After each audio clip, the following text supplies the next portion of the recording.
আসসালামু আলাইকুম। আমি আজকে আপনাদের সাথে শেয়ার করব কিভাবে প্র্যাকটিক্যাল খাতা আঁকতে হয়, লিখতে হয়। যেহেতু আমি নতুন, আমার হয়তো অনেক ভুল থাকতে পারে, সেগুলো ক্ষমার দৃষ্টিতে দেখবেন। যাই হোক, এখন আমি হাতের মুঠোর চাপে মাটির দলা এটা আঁকতেছি। প্রথমে একটা মাটির দলা করা দলা এটা নিয়ে হাত আঁকতেছি। চিত্র যাতে সুন্দর হয় তার জন্য আগে একটু আলতো করে এঁকে নিতে হয়। আমি ওই রকম করে এঁকে নিই। প্রায় এটা আঁকা শেষ। একটু পরে এগুলো ভরাট করা হবে। এরপরে চলে যাচ্ছি আমি বেলে মাটি, দোআঁশ মাটি ও কাদা মাটি কীভাবে আঁকতে হয়। প্রথমে কম্পাস দিয়ে 3টা রাউন্ড করে নিতে হবে, হাফ রাউন্ড। এগুলাকে ডাবল করে নিতে হবে। নেওয়ার পর ভিতরে ভরাট করতে হবে। যাই হোক, বেলে মাটি, দোআঁশ মাটি, কাদা মাটি তিনটাই ভরাট করা শেষ।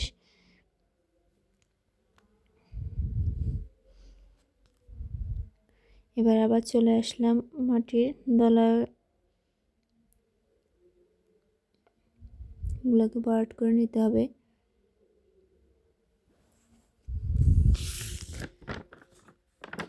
এরপরে চলে যাচ্ছি আমি মাটির পাত্রে ধান বীজ সংরক্ষণ, মাটির কলসে বীজ সংরক্ষণ। এখন এই চিত্রটা আঁকা হচ্ছে গম বীজ। এখন আঁকা হচ্ছে মাটি দিয়ে মুখবদ্ধ মাটির আলকাতরার ফলে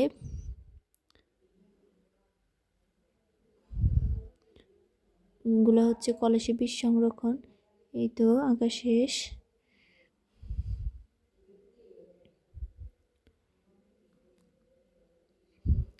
এরপরে উদ্ভিদতাত্ত্বিক বীজ ও কৃষিতাত্ত্বিক বীজ শনাক্তকরণ। এখন ধান আঁকতেছি। এরপরে গম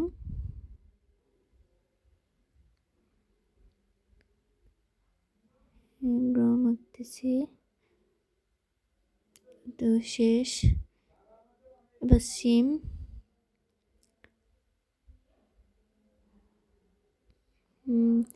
আঁকা।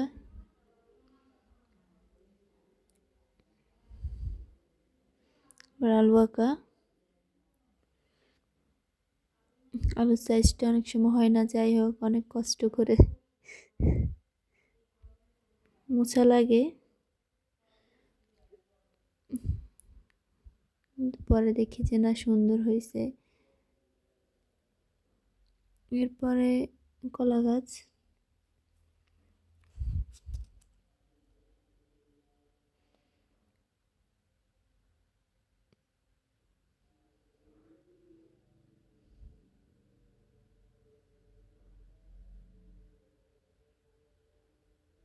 এরপরে গোলাপ।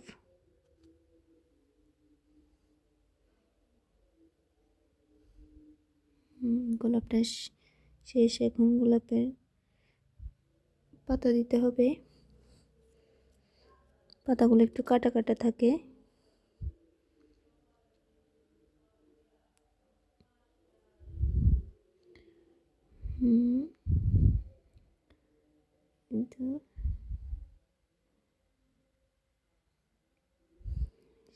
গোলাপ শেষ।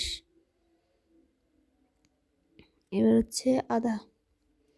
গোলাপ শেষে এখন আদা আঁকতে হবে। তো আদা আঁকা শুরু করলাম, শেষের দিকেও আছে।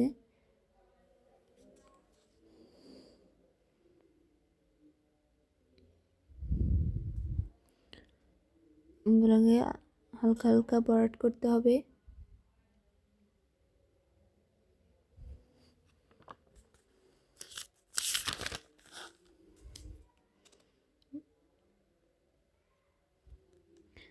সবগুলো এখানে শেষ। তারপরে পুকুরে পর্যাপ্ত প্রাকৃতিক খাদ্যের উপস্থিতি নির্ণয়। এখন আমি রাউন্ড করে নিচ্ছি একটু চ্যাপ্টা করে। সেকেডিক্স হাত দিয়ে সেকেডিক্স কীভাবে ধরতে হয়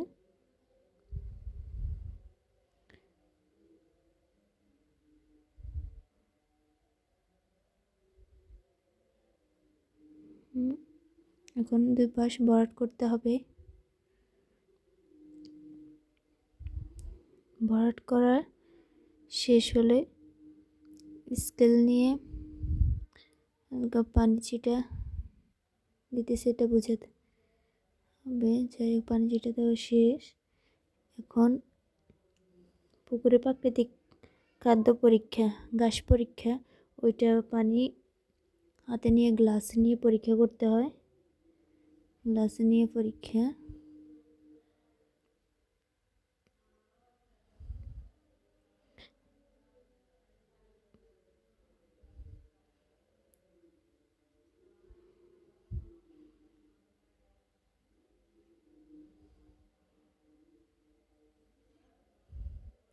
এরপর সূর্য শেষ। এরপর সাইলেজ তৈরির জন্য ভুট্টা কাটার উপযুক্ত অবস্থা। এখন ভুট্টা গাছ আঁকতে হবে। এখন আকাশের ভিতরে ভরাট করতে হবে। ভিতরে ভরাট করা শেষ। ভুট্টা গাছ সম্পূর্ণ হলো। এখন চাইলো পিঠে সবুজ গাছ পরিপূর্ণ করা হচ্ছে ভালোভাবে। বসে দাগ টেনে নেওয়ার পর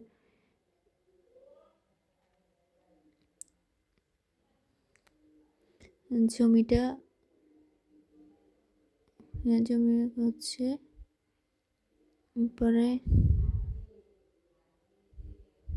ঢেউ করে দিতে হবে। এগুলোকে ভালো করে ভরাট করতে হবে। ভরাট করার পর দুপাশে ভরাট করতে হবে।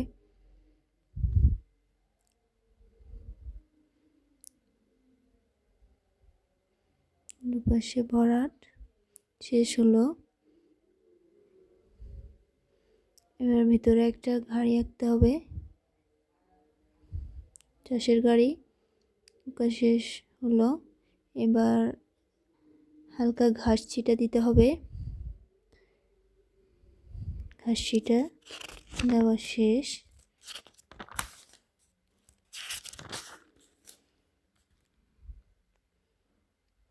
এবার ধান, পাট, বিভিন্ন ফসলের উপকারী ও অপকারী কীট পতঙ্গ সংগ্রহ এবং অ্যালবাম তৈরি। আগে এগুলোকে ছোট ছোট ঘর করে নিতে হবে। এবার হালকা করে আঁকতে হবে। হালকা করে আঁকা শেষ হলে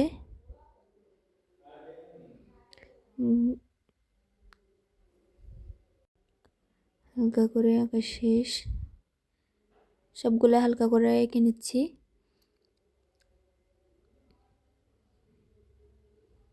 এই তো শেষের দিকে। এবার এগুলোকে কীভাবে এখন আঁকতেছি মাজরা পোকা মত বিন্দু বিন্দু থাকবে। মাজরা পোকা আঁকা শেষ। এরপরে পামড়ি পোকা।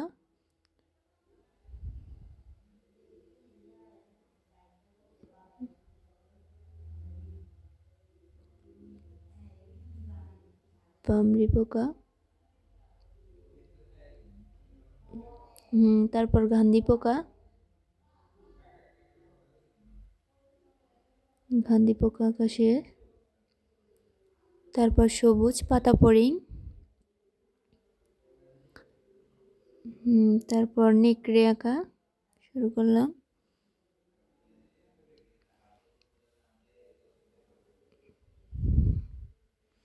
এরপর মাকড়সা আঁকতেছি, ভিতরে হালকা করে ভরাট। ড্যামসেল মাছ, এটা একটু লম্বাটে আকৃতির। ড্যামসেল মাছি আঁকা শেষ। এরপর ঘাস ফড়িং। স্পোরিং আঁকা শেষ হলে এরপর লেডি বার্ড বিটল এগুলো হচ্ছে ধান ফসলের বিভিন্ন প্রকার অ্যালবাম। এখানে আছে ধান ফসলের অপকারী পোকাসমূহ আঁকা শেষ। এরপরে আঁকতেছি পাট ফসলের অপকারী পোকাসমূহ। এখন পাট ফসলের অপকারী পোকাসমূহ আঁকা শুরু করলাম। আমি আগে পেন্সিল দিয়ে এগুলো হালকা করে এঁকে নিয়েছি যাতে কোনো অসুবিধা না হয়, নষ্ট যাতে না হয়। এখন বিছে পোকা আঁকতেছি। বিছে পোকা আঁকা শেষ। এরপরে ঘোড়া পোকা।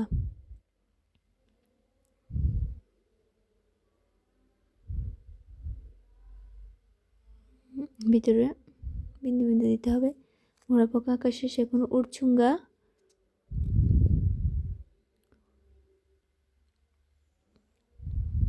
তারপর ছেলে পোকা,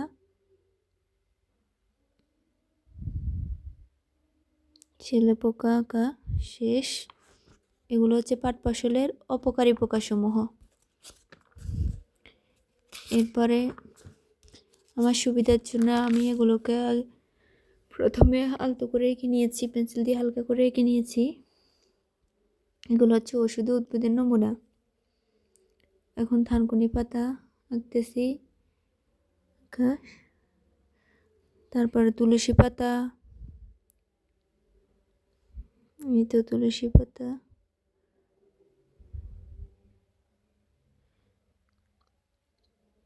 এরপর আঁকতেছি কালো মেঘ।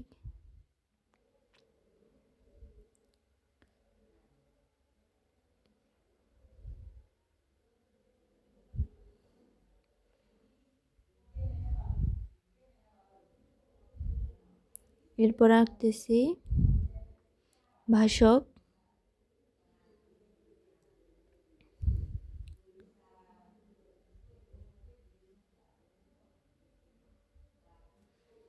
ভাসক শেষে এখন আঁকবো সর্পগন্ধা।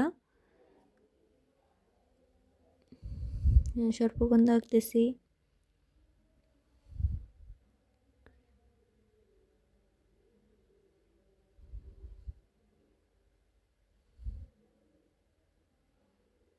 এরপর সর্পগন্ধা শেষ। এখন অর্জুন।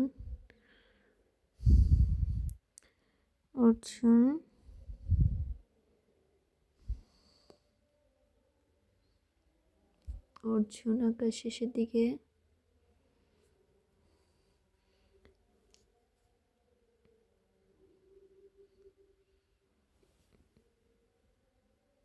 এখন হরিতকি, আমলকি,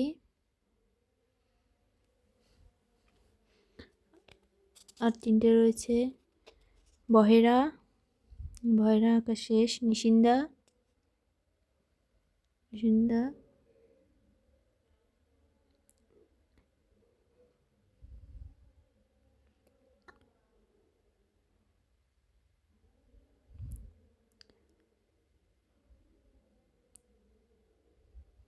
এরপর তেলাকুচা আঁকা শেষ হলে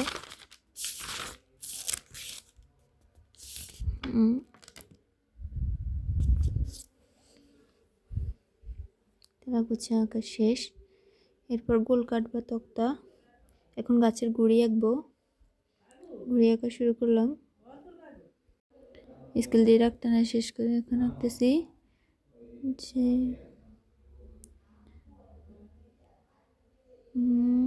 এখন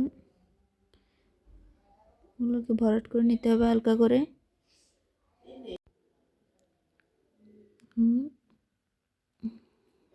গাছের গুঁড়িগুলো এখন ভরাট করতেছি।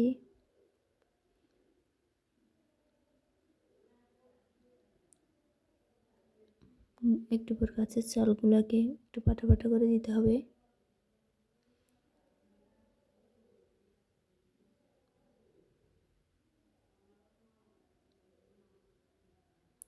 চালগুলা পাটা পাটা করে দিতে হবে।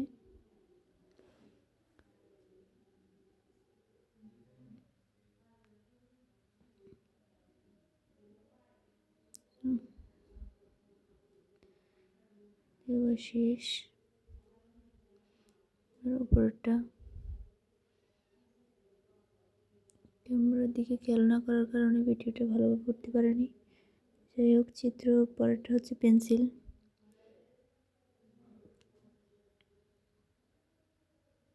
পেন্সিল আঁকা শেষ হইলে আর একটা চিত্র আছে। পেন্সিলের মাঝখানে বরাট দিতে হবে।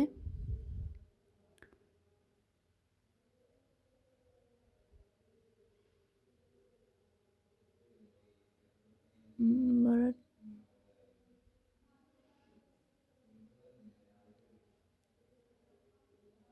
বরাট শেষ। এরপর ক্যালকুলেটর আঁকতেছি।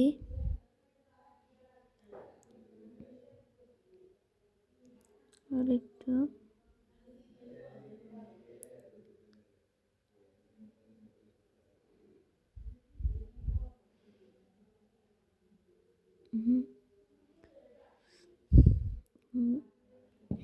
ভিতরে একটা রাউন্ড করে দিতে হবে। রাউন্ড করে দেওয়ার পরে এর ভিতরে 1 2 3 4 5 6 7 8 9 তারপর 0 দিতে হবে। এরপর চারপাশে বরাট করে দিতে হবে।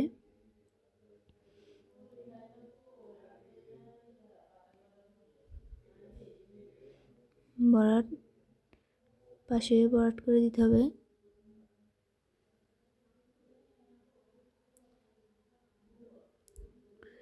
পাশে বরাট বরাট শেষ। এখন ভিতরে ছোট ছোট ঘর করতে হবে সংখ্যাগুলো লেখার জন্য। উপরে 4টা, তারপর নিচ বরাবর 4টা, এরপর 2টা ঘরগুলা করে নিতেছি। ঘরগুলা করা 2 লাইনে শেষ। এরপর যোগ চিহ্নের জন্য লম্বা একটা ঘর করে নিতে হবে।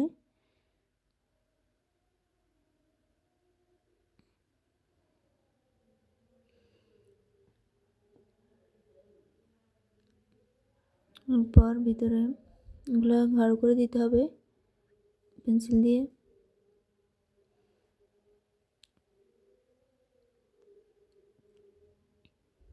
ক্যালকুলেটর এর ভিতরে সংখ্যাগুলো দিতে প্লাস মাইনাস এগুলো দিতে হবে। 1 2 3 4 5 6 7 8 9 0 এগুলো দিতে হবে। যাই হোক, 3টা চিত্র এখানেই শেষ।